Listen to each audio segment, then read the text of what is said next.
కాంగ్రెస్ కూటమికి షాకుల మీద షాకులు తగులుతున్నాయి. ఇప్పటికే ఒంటరిగా పోటీ చేస్తామని మమతా బెనర్జీ ప్రకటించగా ఆ వెంటనే ఆప్ మరో షాక్ ఇచ్చింది. కాంగ్రెస్ పార్టీతో ఎలాంటి పొత్తు ఉండదని ప్రకటించింది. కాంగ్రెస్ కూటమికి ఒక్కో పార్టీ దూరమవుతోంది. మొన్న టీఎంసీ, ఆప్ దూరం కాగా ఇప్పుడు ఆర్ఎల్డీ కూడా దూరమయ్యే అవకాశాలు కనిపిస్తున్నాయి. ఆర్ఎల్డీ నేత జయంత్ చౌదరి బీజేపీకి అనుకూలంగా మారారు. మాజీ ప్రధాని చరణ్ సింగ్కు కేంద్ర ప్రభుత్వం భారతరత్న అవార్డు ప్రకటించడంతో పరిస్థితి మారిపోయింది.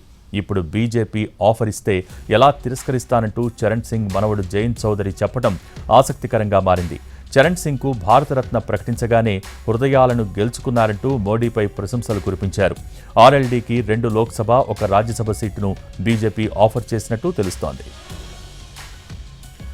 మరోవైపు పంజాబ్, చండీగఢ్లో ఉన్న 14 ఎంపీ సీట్లలో ఒంటరిగానే పోటీ చేస్తామని ఆప్ ప్రకటించింది. మరో 10 రోజుల్లో అభ్యర్థులను కూడా ప్రకటిస్తామని ఆప్ చీఫ్ అరవింద్ కేజ్రీవాల్ వెల్లడించారు. 14 సీట్లలో అఖండ మెజార్టీతో ఆప్ అభ్యర్థులను గెలిపించాలని కోరారు.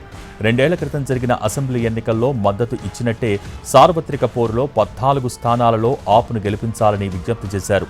ఇప్పటికే అసోంలో 14 లోక్సభ నియోజకవర్గాలకు గాను 3 స్థానాలకు అభ్యర్థులను ఆప్ ప్రకటించింది. దిబ్రూగఢ్ నుంచి మనోజ్ దానోబర్, గౌహటి, తేజ్పూర్ స్థానాల నుంచి భాబెన్ చౌదరి, రిషిరాజ్ కౌటిన్యలు పోటీ చేస్తారని వెల్లడించింది.